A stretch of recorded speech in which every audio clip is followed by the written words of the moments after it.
मैं Vivek Yadav, UPSC all India rank 413 और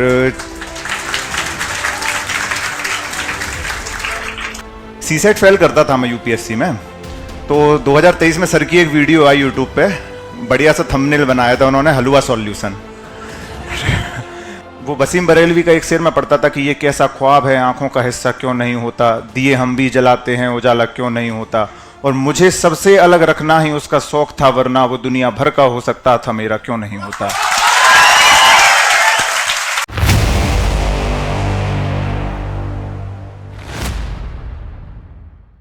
पहले तो सर को थैंक यू मुझे इस प्लेटफॉर्म पे बुलाने के लिए। मैं भी बहुत लंबे टाइम तक स्टूडेंट रहा हूँ, सारी चीज़ें देखी हैं। सोच रहे हो कि यूपीएससी वाला यहाँ कैसे। यार बहुत वनडे एग्ज़ाम मैंने भी दिए हैं, बहुत वनडे एग्ज़ाम फेल भी किए हैं, क्योंकि जीवन में ना एक जॉब ज़रूरी होती है। पहले यहाँ पे आप लोग जो सारे लोग हो यहाँ पर इसीलिए हो गए कि एटलीस्ट एक जॉब सिक्योर करें, क्योंकि जो सम्मान और जो एक पद या प्रतिष्ठा जो एक जॉब दिला सकती है ना, वो दुनिया की कोई चीज़ नहीं दिला सकती आपको। पहले तो एक चीज़ बताऊं कि ये प्लेटफॉर्म क्यों चुना, उसकी कहानी है एक बहुत छोटी सी। सीसेट फेल करता था मैं यूपीएससी में। तो 2023 में सर की एक वीडियो आई यूट्यूब पे, बढ़िया सा थंबनेल बनाया था उन्होंने, हलवा सॉल्यूशन। तो मुझे लगा चलो एक क्लिक बेट है, एक बार जाके देखता हूँ। बट ऑनेस्टली बोलूँगा, वीडियो बहुत बेटर लगी मुझे। जो सॉल्यूशन मुझे मैथ्स के सीसेट में देखने मिले, तो उस टाइम मैंने वो वीडियो देखी और उससे मुझे हेल्प भी मिली, तो वो चीज़ बेटर रही सीसेट के टाइम। तो इसलिए फिर मैंने ये प्लेटफॉर्म भी चुना कि ठीक है, ये अपनी जर्नी बताने के लिए और आप लोगों को मोटिवेट करने के लिए ये चीज़ बहुत ज़रूरी है कि आप लोग भी सीखें कैसे मैंने अपनी चीज़ों से लड़ा हूँ और कैसे आज यहाँ पर पहुँचा हूँ। पहली चीज़, मेरा इंट्रो थोड़ा, मैं Vivek Yadav, UPSC all India rank 413 और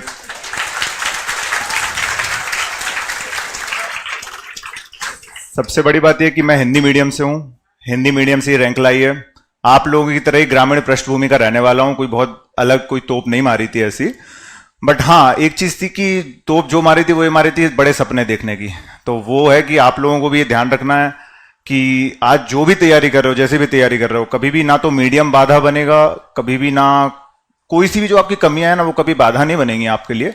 आपके लिए बस बाधा बन सकता है तो वो खुद का डिसिप्लिन, उसको मेंटेन करके रखोगे ना, तो डेफिनेटली यू विल अचीव, जो भी चाहोगे वो अचीव कर सकते हो। तो पहली चीज़, सबसे पहले मैं बताता हूँ जर्नी शुरू कहाँ से हुई।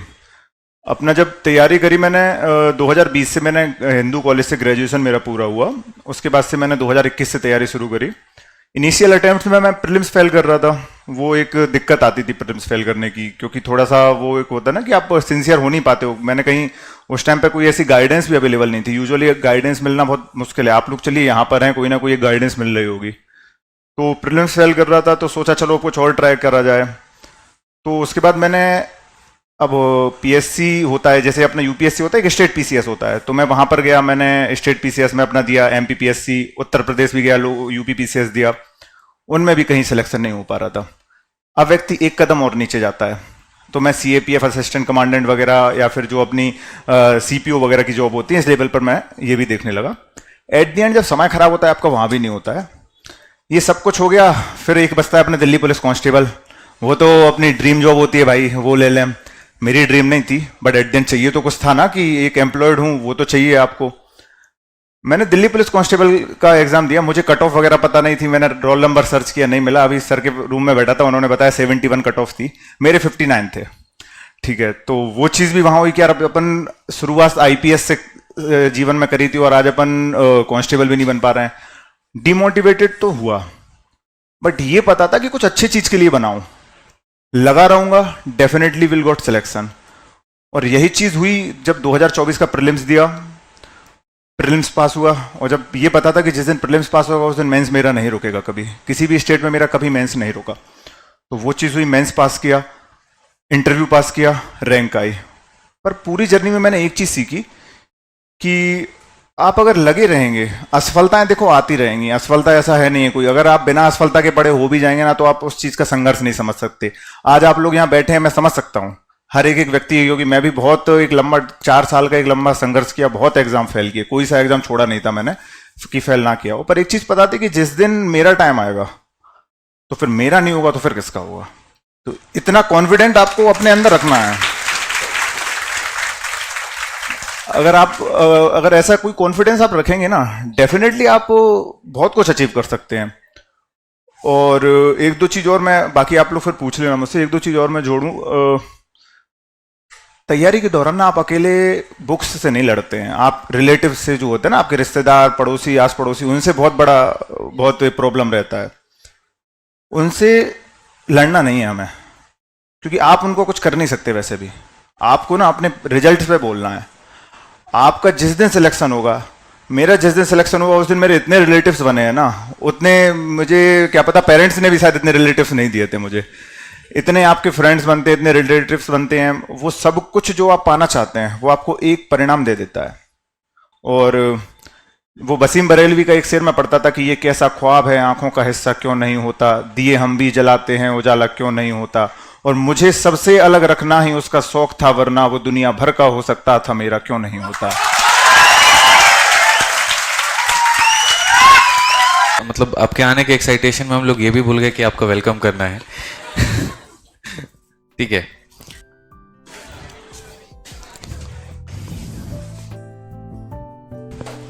ये हमारे बच्चों की तरफ से आपके लिए है। और एक शिवम हमारी तरफ से है।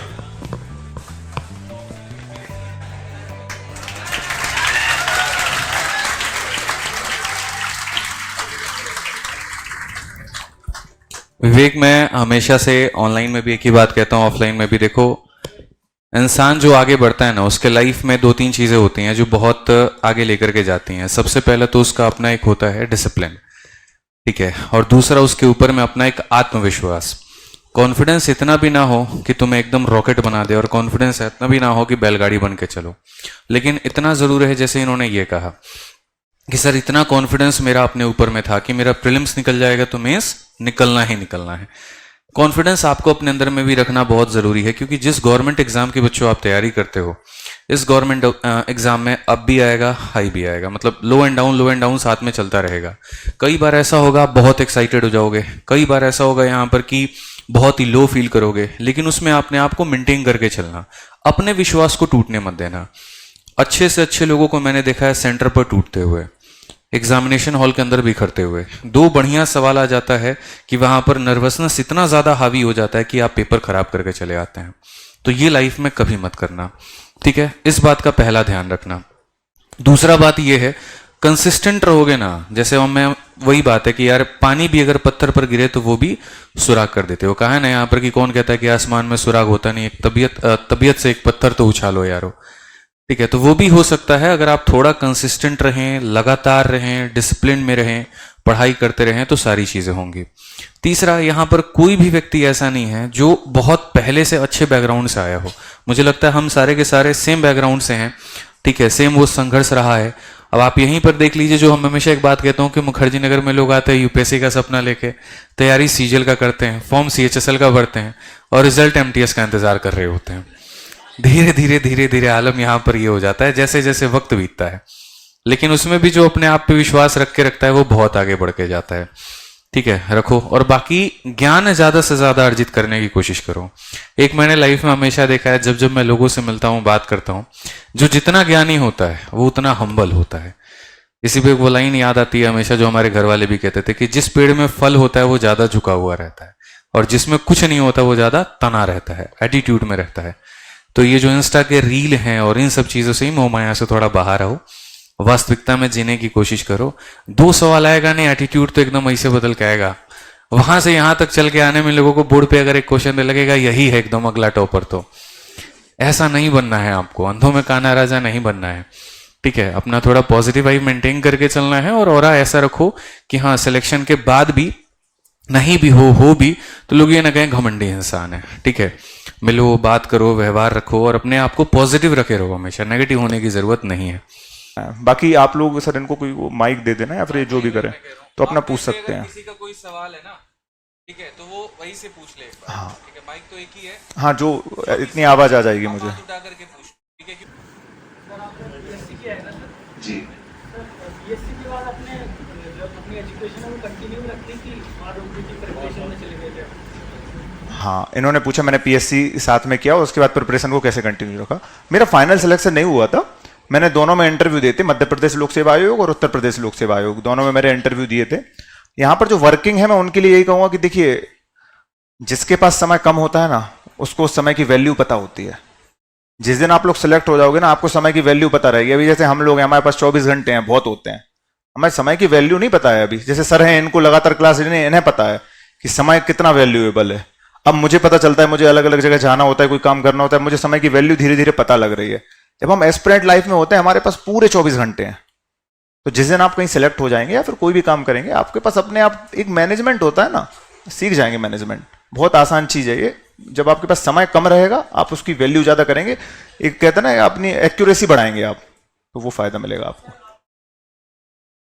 हाँ, मैंने मास्टर्स की हुई है इग्नू से, मैंने एमए करा है, यूजीसी नेट जेआरएफ हिस्ट्री में क्वालिफाई करा है, असिस्टेंट प्रोफेसर करा है, सब कुछ किया है, छोड़ा कोई सी चीज नहीं है। पर एट द एंड जहां पहुंचना था, बस उसका वेट कर रहा था कि यार वहां पहुंच जाऊं। जी जी।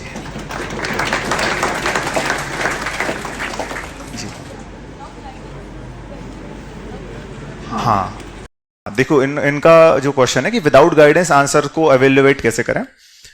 देखो, एक तो इसके लिए आपको दो चीज करनी पड़ेगी। पहला तो मार्केट्स में बहुत सी जो एक अवेलेबल है, जो ऑलरेडी अपना मॉडल आंसर बना के देते हैं। एक तो मॉडल आंसर की कॉपी आप देख लीजिए। दूसरा है, आज चैट जीपीटी का तो यूज करते होंगे, होपफुली मैथ्स वाले कम करते होंगे, बट जो आर्ट्स वाले हैं उनको तो बने बनाए आंसर चाहिए होते हैं यूपीएससी में। तो चैट जीपीटी का भर के यूज करो। कोई टेक्नोलॉजी नई आई है, गूगल मैप, जो भी चीजें हो, उसका भर के यूज करना है। वो किसी भी चीज से ना ज्यादा बेहतर उत्तर दे सकता है। और तीसरा, आजकल टेलीग्राम पे बहुत ग्रुप्स चल रहे हैं, अवेयर रहना, फालतू ग्रुप्स के चक्कर में मत पड़ना। बट फिर भी वहां पे जो जेन्युइन ग्रुप्स हों, वो अपना आंसर चेक करते हैं। और कहीं पेड भी चल रहा है, देखिए थोड़ा सा वो भी चलेगा कि आपको कहीं ऑथेंटिसिटी चाहिए है, तो वो भी चल रहे होंगे। आखिरी बात और कि विदाउट गाइडेंस ये कि यार अपने आप को अपना उत्तर जिस दिन बेहतर लगने लगे ना, उस दिन मान लेना सिलेक्शन हो जाएगा। समझ में आने लगता है कि आप जब एक स्तर तक पहुंच जाते हैं कि नहीं, मुझे खुद का आंसर खुद पसंद आ रहा है, उससे बड़ी चीज कुछ नहीं हो सकती। आप अपने आप सीख जाएंगे धीरे धीरे। जी ठीक है, बाकी थोड़ा कुछ तैयारी से संबंधित एक बार ये बताओ। जैसे आपको पता ही है, गवर्नमेंट एग्जाम में जिस सेगमेंट की ये तैयारी कर रहे हैं, जैसे ग्रुप बी पोस्ट की कर रहे हैं, ठीक है, उनमें कई बार वैकेंसीज जो होती है वो डिले हो जाती है, कई बार वैकेंसी कम आती है, कई बार ऐसा होता है कि पेपर में दिक्कतें हो गई, जैसे एसएससी की तरफ से हो गया, स्कैम हो गया, कभी कोई और भी चीज़ हो गई। ऐसे में क्या एस्पिरेंट बड़ा परेशान होता है, पर्सनल लाइफ में भी दिक्कत आती है, तो उसको भी कैसे हैंडल करें। तो मिक्स तरह की है कि सिचुएशन को हैंडल करना कैसे सीखें, वो बहुत ज़रूरी है। तो एक बार आप वो बच्चों को एड्रेस करें। देखो, पहला तो सर ने बताया कि अब जो एसएससी में जो चीज चल रही है, अवेयर हूं, मैं भी देखता रहता हूं। आप कुछ कर सकते हो क्या उसमें, या उसको कुछ करने से आपके कुछ बहुत बड़ा चीज बदल जाएगी? नहीं, इतना कर सकते हो कि आपके टीचर्स अगर कुछ कर रहे हैं तो उसको सपोर्ट करो।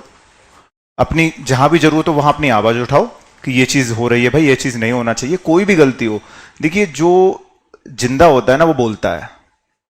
कोई भी बात हो अपनी, अगर कोई कमी लग रही है किसी भी जगह पर तो आप बोलो, पर आपको ना अनावश्यक चीजों में नहीं पड़ना है। देखिए, कोविड का दौर आया था, कोविड के दौर में कुछ स्टूडेंट्स तो बर्बाद हो गए, फोमो में रहे, और कुछ दबा के पढ़ाई करी। और जो मुझे याद है एसएससी की सर 2022 में आई थी, वो 30-40 हजार वैकेंसी इकट्ठी तो 22 में आई थी, तो वो ले गए ना लोग वैकेंसी। कौन ले गया होगा? जो पढ़ रहा होगा। जो भी होता रहे एसएससी में, किसी भी चीज में, आप लोग एक बात याद रखनी है, अपनी पढ़ाई जरूर करनी है। कम वैकेंसियां ठीक है, अगली बार ज्यादा आ जाएंगी, उस चीज पे आप परेशान नहीं हो सकते कभी भी। एक्चुअल में आप वो कर भी नहीं सकते। करना वो है जो हमारे हाथ में है, सिवाय पढ़ाई के कुछ नहीं है। हाँ, जब अगर ऐसा कुछ चीज हो तो सर लोग या फिर कोई भी व्यक्ति अगर कोई आवाज उठाए, उसमें आप सहयोग करें। बाकी उसके अलावा आप अपनी पढ़ाई पे ज्यादा ध्यान देंगे ना, वो आपको ज्यादा इंपॉर्टेंट रहेगा। उस चीज से बेटर कोई आपको हेल्प नहीं कर पाएगा, क्योंकि एट द एंड जितनी भी वैकेंसी आएंगी वो भरी तो जाएंगी। 4000 आएंगी तो 4000 लोग तो बनेंगे ही, ये तो कंफर्म है ना। अब उसमें आप हैं या नहीं है, ये आपकी समस्या है। आपके जिस दिन देखिए जिस परिणाम आता है जिस दिन, उस दिन कोई आपसे ये नहीं पूछता कितनी वैकेंसी थी, आपका हुआ क्या, नहीं, हाँ, दैट्स इट। जैसे ये जो 3 स्टेज के एग्जाम होते हैं, जैसे प्रीलिम्स मेंस, इसमें आप प्री निकाल लोगे, कोई मतलब नहीं, आपके गांव क्षेत्र में कोई मतलब नहीं रहेगा उस चीज का, वो नहीं जानते। यहाँ पर हम मेंस में 11-11 पेपर पास करते हैं, तब जाके हम इंटरव्यू पहुंचते हैं, और एट द एंड हमारा इंटरव्यू में नहीं हो तो किसी को कोई इससे खास मतलब नहीं होता है। फाइनल अगर होगा तो होगा। तो आपको सिर्फ इतना करना है, दबा के पढ़ाई करनी है। कोई कमी नहीं रखनी पढ़ाई में। यार देखो, दो तरह की तैयारी होती है, एक शांति काल की और एक युद्ध काल की। ये चल रही है शांति काल की तैयारी, इसी में आप सीख सकते हो। मैं वास्तविकता बता रहा हूं, जिस दिन कोचिंग कंप्लीट हो जाएगी, सिलेबस कंप्लीट हो जाएगा और सिर्फ रिवीजन रह जाएगा ना, वो बहुत बेकार पीरियड होता है, क्योंकि आपको फिर वही चीज दोबारा करनी है। उस पीरियड से लड़ना बहुत दिक्कत वाला है। यही मौका है, इस जो व्यक्ति अभी तैयारी करेगा वो एग्जाम में बहुत बेटर परफॉर्म करेगा। जब युद्ध का टाइम आता है ना, तो वही जीतता है जिसने पहले तैयारी करी हो। तो ये मौका आप लोगों का है, सबसे बेस्ट मौका है, इसमें बहुत अच्छे से तैयारी करो, जितना हो सके रिवीजन करो।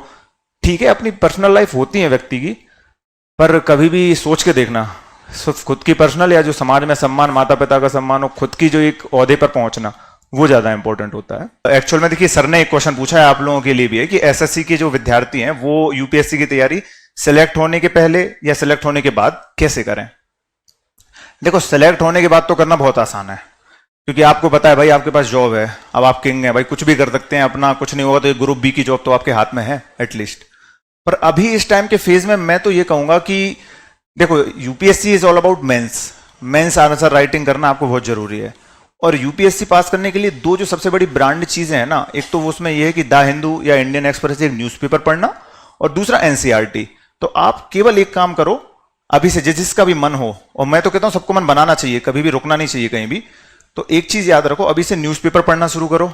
अब द हिंदू या इंडियन एक्सप्रेस, हिंदी मीडियम के होंगे हम लोगों में बहुत सारे, तो वो दैनिक जागरण का राष्ट्रीय संस्करण आता है एक, तो वो पढ़ सकते हैं। नहीं तो एक एनालिसिस सुनिए आप लोग, तो उससे नोट्स बनाइए पर डे।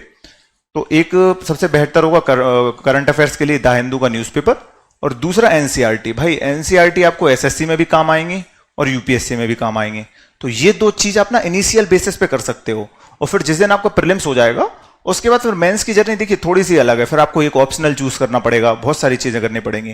बट आपको पहले बेस बनाना है एसएससी के साथ, सबसे बेस्ट न्यूज़पेपर करंट अफेयर्स, और सेकंड जो चीज है वह सबसे बेहतर रहेगी आपकी एनसीईआरटी। एनसीईआरटी आपको हर जगह काम में आने वाली है, वो आपका सबसे बेहतर रहेगा।